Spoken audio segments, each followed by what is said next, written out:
जीवन जल कार्यक्रम देखने वाले सभी दर्शकों को जगत के उद्धारकर्ता प्रभु यीशु मसीह के पवित्र नाम में नमस्कार। यूहन्ना अध्याय 7 और पद 37 में पवित्र शास्त्र वचन में ऐसा लिखा हुआ है, यीशु ने लोगों को पुकार कर कहा, यदि कोई प्यासा हो तो मेरे पास आकर पिए। जो मुझ पर विश्वास करेगा उसके हृदय में से जीवन के जल की नदियाँ बह निकलेगी। प्रभु यीशु मसीह आपके प्यास को बुझाना चाहते हैं, आपके सवालों का जवाब देना चाहते हैं। तो आइए आज परमेश्वर के संदेश सुनने से पहले अपने मनों को तैयार करें। शुभ संदेश टीवी चैनल पर जीवन जल के हमारे इस कार्यक्रम को देखने वाले आप सभी प्रिय श्रोताओं को मेरा प्रेम भरा अभिवादन। प्रियो, इन दिनों में जब हम उद्धार के विषय में अध्ययन कर रहे हैं, हमने देखा कि उद्धार क्या है। उद्धार के निमित्त पवित्र आत्मा के कार्य को हमने देखा और पिछले सत्र में हमने पवित्र आत्मा के कार्य के द्वारा जब एक व्यक्ति अपने जीवन में अपने पाप का अंगीकार करता है और उद्धार पाना चाहता है तो यह आवश्यक है कि वह मन फिराए। मन फिराव के विषय में हम अध्ययन कर रहे थे। We were looking at what is repentance. मन फिराव क्या नहीं है। हमने पिछले सत्र में देखा कि मन फिराव यह पाप से घृणा करना नहीं है। मन फिराव पाप के विषय में दुखी होना नहीं है। मन फिराव पाप से दूर रहने की प्रतिज्ञा नहीं है। फिर मन फिराव क्या है? आज के इस सत्र में हम यह देखने का प्रयास करेंगे कि मन फिराव क्या है। आइए प्रियो, लूका रचित सुसमाचार उसके 13वें अध्याय के 3 वचन में हम पढ़ें। लूका रचित सुसमाचार उसका 13वां अध्याय 3 वचन। मैं तुमसे कहता हूं कि नहीं, परंतु यदि तुम मन न फिराओगे तो तुम सब भी इसी रीति से नष्ट होगे। प्रभु यीशु मसीह ने अपने सेवा के प्रारंभ में यह संदेश दिया कि मन फिराओ क्योंकि स्वर्ग का राज्य निकट है। मन फिराओ यह प्रभु की आज्ञा थी। मन फिराओ यह प्रभु का एक संदेश था। मनुष्य मन फिराए यह परमेश्वर की इच्छा है। तो फिर मन फिराव क्या है? जब हम मन फिराव के विषय में देखते हैं, मन फिराव हमारे जीवन में एक परिवर्तन को दर्शाता है। Repentance is a change. यह एक परिवर्तन है। सबसे पहला यह हमारे बौद्धिक अनुभव का परिवर्तन है। It is a change in our intellectual experience. दूसरा, मन फिराव हमारे जीवन में चित्त जागृति या पश्चाताप है। मन फिराव के विषय में जब हम पवित्र बाइबल में देखते हैं, लूका रचित सुसमाचार 15वें अध्याय में हम एक उड़ाऊ पुत्र को देखते हैं। इस पुत्र ने अपने पिता से उसके संपत्ति का अपना भाग ले लिया। उसे बेचकर जो भी धन मिला उसे ले जाकर शहर में उड़ा दिया। आकाल का समय आया। हम देखते हैं पुत्र के रहने के लिए कोई जगह नहीं था। उसके लिए खाने के लिए भोजन भी नहीं था। ऐसी अवस्था में वह सुअरों के बीच रहने लगा, सुअरों का देखभाल करने लगा और उसका मन यह भी चाहा कि वो सुअर जो फली खाते हैं उसे वो खा ले। परंतु वह अपने आपे में आया, अर्थात वह होश में आया। परमेश्वर का वचन कहता है कि जो पाप में पड़े हैं वे अपने होश में नहीं हैं, वे अपने आपे में नहीं हैं। परंतु जब वे पाप से मन फिराते हैं वे होश में आते हैं, वे अपने आपे में आते हैं। प्रियो, जिस प्रकार इस उड़ाऊ पुत्र ने मन फिराया और उस जगह को छोड़कर अपने पिता के पास चला आया, वैसे ही परमेश्वर चाहता है कि आज आप मन फिराव पाएं। मन फिराव एक हमारे ज्ञान में, हमारी बुद्धि में एक परिवर्तन है, हमारे विचारों में परिवर्तन है। उस उड़ाऊ पुत्र के जीवन में जो परिवर्तन हुआ, परमेश्वर चाहता है कि वह परिवर्तन आपके और मेरे जीवन में भी हो। It is an intellectual experience. यह एक बौद्धिक अनुभव है। इस अनुभव में हम परमेश्वर के विषय में, प्रभु यीशु मसीह के विषय में विचार करते हैं। परमेश्वर के प्रति हमारा जो विचार है उसको बदलना। हम स्वभाव से परमेश्वर की आज्ञा का उल्लंघन करने वाले हैं। उसमें परिवर्तन क्या होगा कि हम परमेश्वर की आज्ञा मानने वाले होंगे। हम जो प्रभु यीशु मसीह का इनकार करते हैं उनमें यह मनफिराव के कारण वे अब प्रभु यीशु मसीह को ग्रहण करते हैं। मनफिराव एक बौद्धिक अनुभव है। It is an intellectual experience. दूसरा, मेरे प्रिय भाइयों और बहनों, यह एक भावनात्मक अनुभव है। It is A experience of feelings. हमारे भावनाओं में एक परिवर्तन, हमारे भावनाओं का एक परिवर्तन जो हम देखते हैं वह मनफिराव के कारण होता है। लूका रचित सुसमाचार 15वें अध्याय में जब हम आते हैं उसके 21वें वचन में देखिए क्या पढ़ते हैं। लूका रचित सुसमाचार 15वां अध्याय 21वें वचन में, पुत्र ने उससे कहा, पिताजी, मैंने स्वर्ग के विरोध में और तेरी दृष्टि में पाप किया है और अब इस योग्य नहीं रहा कि तेरा पुत्र कहलाऊं। प्रियो, यहां जब हम इस उड़ाऊ पुत्र के विषय में पढ़ रहे हैं जो अपना मन फिराया, जिसने जाना पहचाना कि उसने परमेश्वर के विरुद्ध और अपने माता पिता के विरुद्ध, अपने पिता के विरुद्ध उसने पाप किया है और वह वहां से फिर कर वापस आया। अब पिता के सामने कहता है कि पिताजी, मैंने स्वर्ग के विरोध और तेरी दृष्टि में पाप किया है। It is an emotional experience. हमारे भावनात्मक अनुभव को हम यहां पर देख रहे हैं। पाप से जब हम मन फिराते हैं हमारा हृदय को निचोड़ा जाता है। हम पतरस के विषय में पढ़ते हैं प्रेरितों के कार्य 2 अध्याय में, जब पतरस ने सुसमाचार सुनाया तब वहां खड़े लोगों के हृदय छिद गए।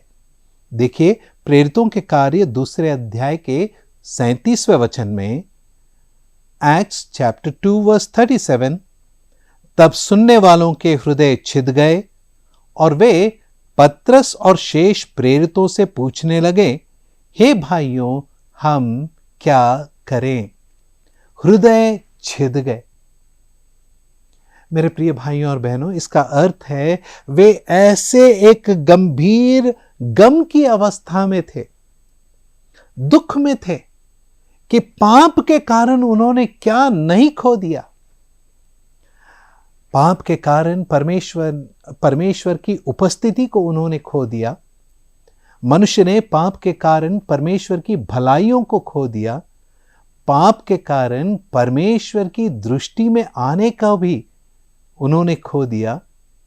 परंतु अब जब उनके हृदय छिद गए हैं, वे पूछ रहे हैं, हम क्या करें? मेरे प्रिय भाइयों और बहनों, जिस तरह से यह पुत्र पिता के पास आकर रोने लगा, यह मनफिराव का एक भाग है। हमारे बुद्धि पर मनफिराव का असर हमने देखा, हमारे भावनाओं पर हमने मनफिराव का अवसर देखा। तीसरा विषय हम देखते हैं कि मनफिराव एक उद्देश्य के साथ होता है, अर्थात एक इच्छा शक्ति का अनुभव है। एक इच्छा शक्ति का अनुभव।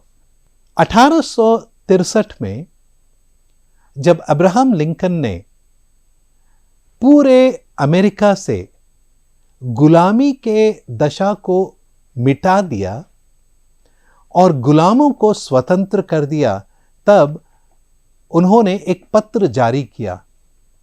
इस पत्र के अनुसार अब कोई भी गुलाम न रहा और कोई भी अब स्वामी न रहा, सभी बराबर के हो गए। परंतु वॉशिंगटन, जहां से अब्राहम लिंकन ने इस पत्र को लिखा था। टेक्सास एक और प्रांत है, वहां पहुंचते पहुंचते 2.5 वर्ष बीत गए। इन 2.5 वर्षों में वहां रहने वाले अब भी गुलामी में थे। वे उस गुलामी से बाहर नहीं आ पाए। 2.5 वर्ष के बाद जब यह पत्र टेक्सास पहुंचा, तब वहां के स्वामियों ने देखा कि ये जो गुलाम हैं अब स्वतंत्र हो जाएंगे, और गुलाम भी आनंदित हो गए कि अब हम स्वतंत्र हो जाएंगे। परंतु स्वामियों ने उन गुलामों को छोड़ने से मना कर दिया, उन्हें आजादी देने से मना कर दिया, और जो भी गुलाम उन्हें छोड़कर जा रहे थे उनका पीछा किया, उन्हें सताने लगे। मेरे प्रिय भाइयों और बहनों, परंतु उस प्रांत के लोगों ने एक विरोध किया, एक प्रोटेस्ट किया, और उसके बाद वे वहां गुलामी को मिटा पाए। पाप के विषय में भी ऐसा ही है। कलवरी के क्रूस पर 2000 वर्ष पूर्व प्रभु यीशु मसीह बलिदान हुआ। 2000 वर्ष पूर्व प्रभु यीशु मसीह ने उद्धार का यह संदेश मानव जाति को दिया।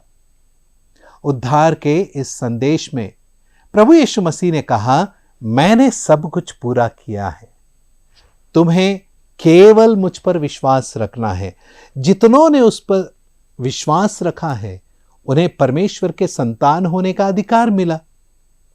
मेरे प्रिय भाइयों और बहनों, आज 2000 वर्ष बीत गए हैं, हम आपको सुसमाचार सुना रहे हैं।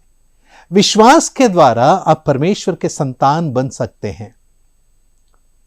आप में से कितने अभी इसी वक्त चाह रहे होंगे कि आप प्रभु यीशु मसीह को अपना उद्धारकर्ता ग्रहण करें, परंतु आपके हृदय में एक युद्ध है, आपके हृदय में एक विरोध है।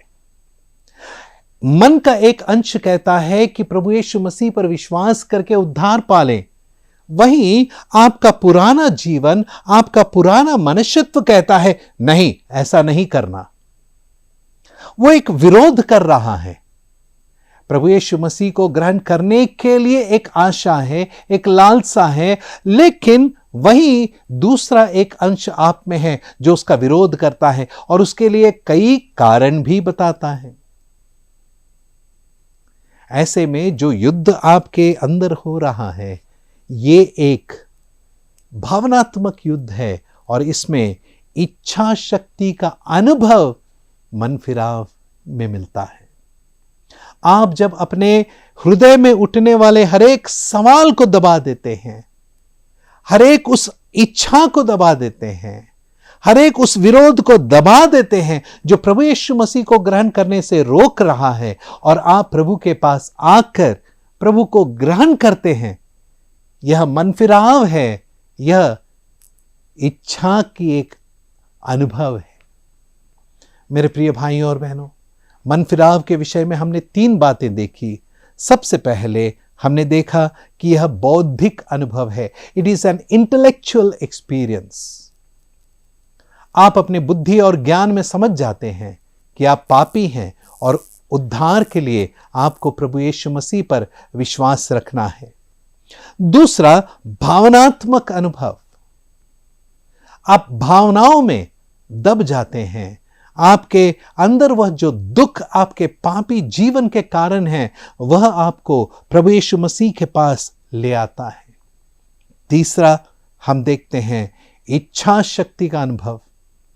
आपके हृदय में प्रभु को ग्रहण न करने के लिए कई कारण हैं, कई प्रश्न हैं, कई विरोध की भावनाएं हैं, कई रिश्ते हैं, कई बातें हैं जो आपको प्रभु को ग्रहण करने से रोक रही हैं। परंतु जब आप उनके विरुद्ध चलकर प्रभु को ग्रहण करते हैं, मेरे प्रिय भाइयों और बहनों, यह एक इच्छा शक्ति का अनुभव है।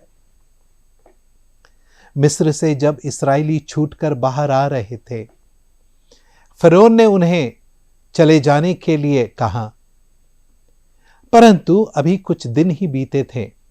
3 दिन के अंतर पर जब इस्राएली मिस्र के छोर से निकलकर लाल समुद्र के पास आए, फरो होश में आया।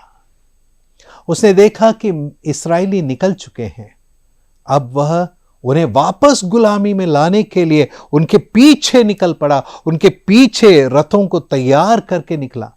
मेरे प्रिय भाइयों और बहनों, हम देखते हैं कि जब लाल समुद्र के पास इस्राएलियों ने मूसा से कहा, तू हमें यहां क्यों लाया है? आगे तो लाल समुद्र है और पीछे फरो की सेना है। परमेश्वर ने मूसा से कहा, शांत रह, मत डर, यहोवा के उद्धार को देख। मेरे प्रिय भाइयों और बहनों, परमेश्वर ने मूसा के उस लाठी के उठाए जाने से समुद्र को 2 हिस्सों में बांट दिया, इस्राएलियों को उनके बीच में से निकाला और उस पार पहुंचाया। जब फरो और उसकी सेना समुद्र के बीच में पहुंची, परमेश्वर ने समुद्र को वापस अपनी जगह पर ला दिया और वे सभी डूबकर मर गए। मिस्र, फरो, उसकी सेना, पाप, पुराना मनुष्यत्व, हमारे पुराने अनुभव, हमारी पुरानी अभिलाषाएं संसार की अभिलाषाओं को दर्शाते हैं। हम जब लाल समुद्र पार करके उस तरफ जाना चाहते हैं, अर्थात हम जब प्रभु यीशु मसीह को अपना उद्धारकर्ता ग्रहण करना चाहते हैं, ये पुरानी अभिलाषाएं, सांसारिक अभिलाषाएं, हमारे अभिलाषाओं में जो हमारा अंधेरापन है, जो पाप है, ये हमारा पीछा करती है और हमें छूटने नहीं देती, हमें आगे बढ़ने नहीं देती। मेरे प्रिय भाइयों और बहनों, इन दिनों में जब हम इस विषय को सीख रहे हैं, हम देखते हैं कि कितना विरोध हम में है कि हम प्रभु यीशु मसीह को ग्रहण करें। उस विरोध के बावजूद आप जब प्रभु यीशु मसीह को ग्रहण करते हैं, यह इच्छा शक्ति का अनुभव है। सबसे पहले बौद्धिक अनुभव, दूसरा भावनात्मक अनुभव, तीसरा इच्छा शक्ति का अनुभव, चौथा नैतिक अनुभव। चौथा विषय जो हम मनफिराव के विषय में देखते हैं, वो है नैतिक अनुभव। मेरे प्रिय भाइयों और बहनों, हम जब इस उड़ाऊ पुत्र के विषय में देखते हैं, वह अपने पिता के पास आकर रो रहा है।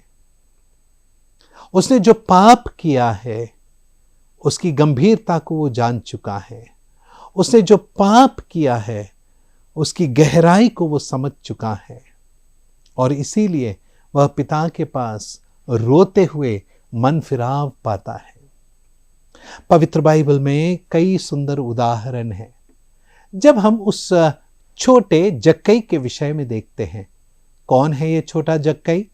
जब हम लूका रचित सुसमाचार 19वें अध्याय के पहले 10 वचन पढ़ते हैं, लूका रचित सुसमाचार उसके 19वें अध्याय के पहले 10 वचनों में हम चुंगी लेने वाले जक्कई को देखते हैं। प्रभु यीशु मसीह यरीको के मार्ग पर जा रहे थे। जक्कई नाटा है, छोटा है, इसीलिए उस भीड़ को वो पार नहीं कर सकता और प्रभु को देख नहीं सकता। तो क्या करता है? प्रभु यीशु मसीह जिस मार्ग पर चले जा रहे हैं, उस मार्ग पर एक गूलर का पेड़ है। वह देखकर उस गूलर के पेड़ पर चढ़ जाता है और वहां से वह प्रभु को देखने की आशा रखता है। वह जब प्रभु यीशु मसीह को देखता है, प्रभु यीशु मसीह गूलर के पेड़ के नीचे आकर उसकी ओर आंख उठाकर देखते हैं, कहते हैं, जक्कई झट उतरा, आज तेरे घर में रहना मेरे लिए अवश्य है। जक्कई प्रभु यीशु मसीह को अपने घर ले जाते हैं। ले जाकर वह मन फिराकर भोजन के वक्त कहता है, लूका रचित सुसमाचार 19वें अध्याय के 8वें वचन में, जक्कई ने खड़े होकर प्रभु से कहा, हे प्रभु देख, मैं अपनी आधी संपत्ति कंगालों को देता हूं और यदि किसी का कुछ भी अन्याय करके ले लिया है तो उसे 4 गुना देता हूं। यीशु ने उससे कहा, आज इस घर में उद्धार आया है। मेरे प्रिय भाइयों और बहनों, जक्कई ने क्या किया? जक्कई चुंगी लेने वाला था और वह लोगों से जबरन कर वसूल करता था, अधिक कर वसूल करता था। यदि टैक्स में मुझे 2 रुपए देना है तो वह 5 गुना ले लेता था, 4 गुना ले लेता था। 2 रुपए की जगह वो 5 रुपए लेता, 10 रुपए ले लेता। इस तरह वह अंधेर करके, बेईमानी करके अपनी संपत्ति उसने खड़ी की थी। लेकिन जब प्रभु यीशु मसीह उसके घर में आए, उसने कहा, मैं आधी संपत्ति कंगालों को दूंगा, और यदि किसी का कुछ अन्याय करके लिया है उसे 4 गुना करके दूंगा। अर्थात अपने जीवन के अनैतिक कार्यों को वह अब बदल रहा है। जिसे उसने धोखा देकर अधिक लिया, उसे वो लौटाना चाहता है। मेरे प्रिय भाइयों और बहनों, मन फिराव में एक नैतिक अनुभव है। There is a moral experience in repentance. और इसके बिना हम मन फिराव कैसे पाएं? मेरे प्रिय भाइयों और बहनों, मन फिराव क्या है? 4 बातें हमने देखी। सबसे पहली बात हमने देखा, ये एक बौद्धिक अनुभव है। It is an intellectual experience. दूसरा हमने देखा कि यह भावनात्मक अनुभव है। It is A emotional experience. तीसरा हमने देखा, यह इच्छा शक्ति का अनुभव है, ए एक्सपीरियंस विद पर्पस। और चौथा, यह नैतिक अनुभव है। It is an moral experience. यह सभी मिलाने से मन फिराव होता है। और मन फिराव मनुष्य अपनी ओर से नहीं कर सकता। मन फिराव केवल परमेश्वर की ही ओर से है। रोमियो को लिखी गई पत्री 2 अध्याय के 4 वचन में क्या हमने नहीं पढ़ा? क्या तुम नहीं जानते कि परमेश्वर की भलाई तुम्हें मन फिराव को सिखाती है? मेरे प्रिय भाइयों और बहनों, परमेश्वर की भलाई हमें मन फिराव सिखाती है। परमेश्वर करे कि आप प्रभु यीशु मसीह जो कलवरी के क्रूस पर आपके और मेरे उद्धार के निमित्त बलिदान हुआ, उस पर विश्वास रखें। आप अपने मन में परमेश्वर प्रभु यीशु मसीह के प्रति फिर कर उसकी ओर आएं। आप अपने भावनाओं में जो पाप के कारण उत्पन्न हुआ है, मन फिराव पाएं। और हर एक विरोध जो आपको प्रभु यीशु मसीह के पास आने से रोकता है, उसके विरुद्ध आप खड़े हो सकें और उसके विरुद्ध आकर आप प्रभु यीशु मसीह को ग्रहण कर सकें। अंत में हम देखते हैं कि नैतिक मूल्य, मेरे प्रिय भाइयों और बहनों, हमने जो बुराई की है उसमें हमें मन फिराना आवश्यक है। मन फिराव के बिना हम प्रभु के पास नहीं आ सकते। प्रभु हमारी सहायता करें कि हम परमेश्वर की भलाई से, परमेश्वर के अनुग्रह से एक अच्छा मन फिराव पाकर उद्धार पा सकें। आइए हम प्रार्थना करें। स्वर्गीय पिताजी, हम आपको धन्यवाद देते हैं आपके बड़े अनुग्रह के लिए और आपकी बड़ी कृपा के लिए। धन्यवाद पिताजी, आपने आज मन फिराव क्या है सिखाया है। यह सत्य जो हमारे मनों में बसे कि हम पापी हैं और उद्धार की आवश्यकता है और हमें परमेश्वर प्रभु यीशु मसीह की ओर फिरना है, इस बौद्धिक अनुभव में हमें ले आ। पिताजी, उस भावनात्मक अनुभव में ले आ जिसके कारण हम दुखी हैं, हमारे पाप के कारण हम दुखी हैं, उसे आनंद में परिवर्तित कर दे। और पिताजी, प्रार्थना करते हैं कि हर एक विचार, हर एक बात जो हमें प्रभु के पास आने से रोकती है, इच्छात्मक अनुभव से हम उसे दबाकर प्रभु के पास आ सकें। और जो भी हमने बुराई की है उससे हम फिर कर भलाई की ओर आ सकें, प्रभु यीशु मसीह को ग्रहण करके उद्धार पा सकें। हमारे प्रियजनों के लिए बड़ी विनम्रता की प्रार्थना है। प्रभु यीशु मसीह के मधुर और मीठे नाम में प्रार्थना विनती धन्यवाद के साथ करते हैं पिताजी, आमीन।